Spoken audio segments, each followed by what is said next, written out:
السلام عليكم ورحمة الله وبركاته. اللهم صل وسلم وبارك على سيدنا محمد. ازيكم يا حبايبي؟ عاملين ايه؟ يا رب تكونوا بخير. ايه رأيكم في الكيكة بتاعتنا الحلوة دي؟ شايفين الكيكة؟ بسم الله ما شاء الله. تحفة جدا. الفيديو ده انا هعرفكم فيه ايه الخطوات اللي احنا نعمل بيها كيكة تبقى بإذن الله ناجحة جدا، وايه الاخطاء اللي احنا بنقع فيها بتطلع الكيكة معانا مش حلوة ومش مظبوطة. وان شاء الله بإذن الله هتجربوها والكيكة هتظبط معاكم من اول مرة وهتبقى تحفة. بس امشوا على نفس الخطوات اللي انا هقولها لكم في الفيديو، هتطلع معاكم باذن الله. شايفين النتيجه بصراحه ما شاء الله رائعه. شايفين الكيكه قد ايه هشه؟ شايفين هشه وحلوه ازاي؟ ما شاء الله ما شاء الله اهي هشه وجميله وفاتحه. وانا اتحداكم لو انتوا شفتوا الطريقه دي هتسيبوا دلوقتي التليفون وتقوموا تعملوا الكيكه دي فورا. بس ما تنسوش بقى بالله عليكم اللايك، واللي اول مره يشوف القناه يشترك في القناه ويفعل زر الجرس عشان يوصلكم مني كل جديد. ويلا بينا نشوف الفيديو مع بعض.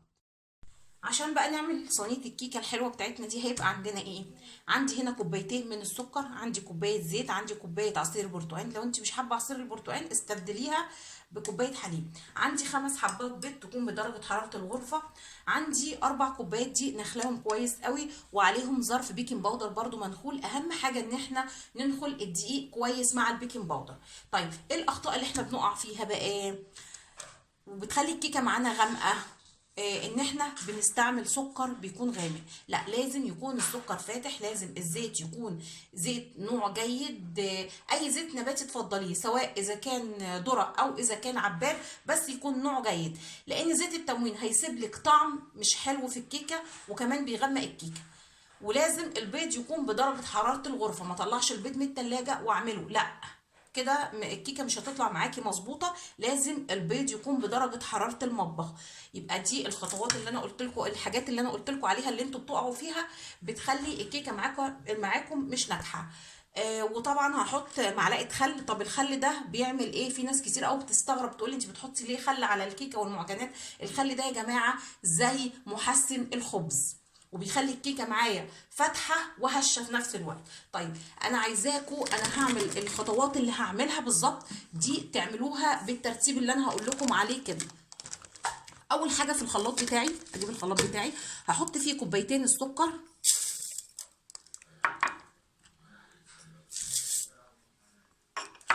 مع ال5 حبات بيض مع ظرف. انا هحط ظرفين فانيليا، هحط ظرف في الاول وظرف في الاخر عشان ريحه الزفاره. تمام كده. هروح بقى اضربهم في الخلاط كويس قوي، وبعدين هقول لكم هنحط ايه تاني.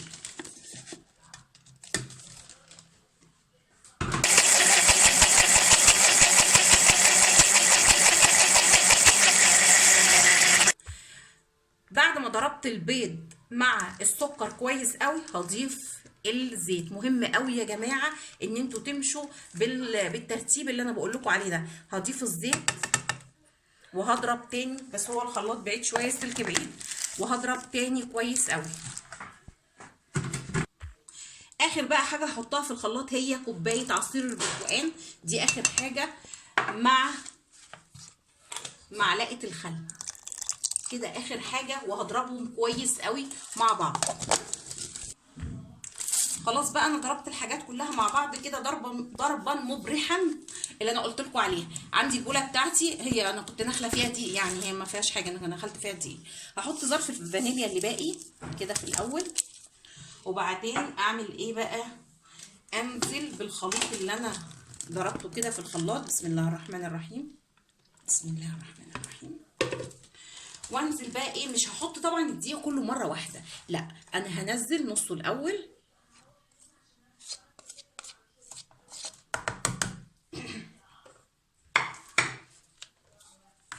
وبعدين كده بالراحه بالمضرب من تحت لفوق، من تحت لفوق. ماشي يا جماعه؟ من تحت لفوق.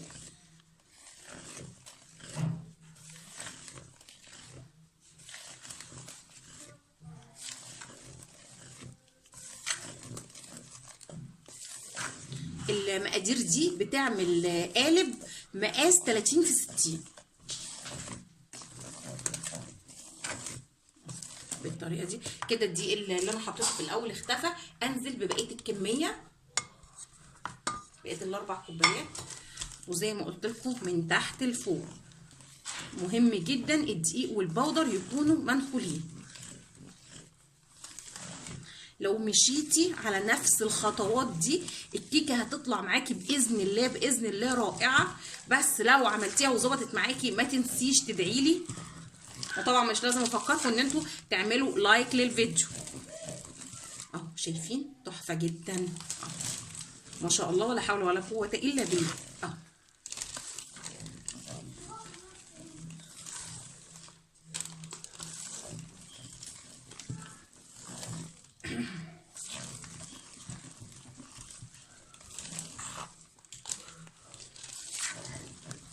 نبطن بقى الصينيه بتاعتنا زبده ونرشها رشه دقيق علشان الكيك ما يلزقش فيها، ونحط الخليط ده وهندخله على فرن درجه حرارته 180. بتاخد بالظبط من 30 دقيقه ل 35 دقيقه.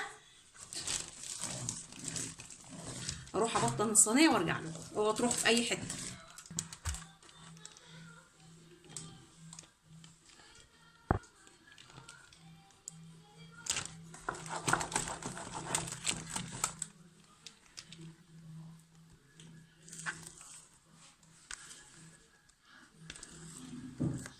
الفرن يا جماعه نكون طبعا مسخنينه قبلها، بس ما يكونش سخن جدا، لان لو سخن جدا مش هيخلي الكيكه ناجحه معايا وتبقى هشه زي ما انا عايزه. لا الفرن يعني انا دلوقتي وانا ببطن الصينيه سخنت الفرن.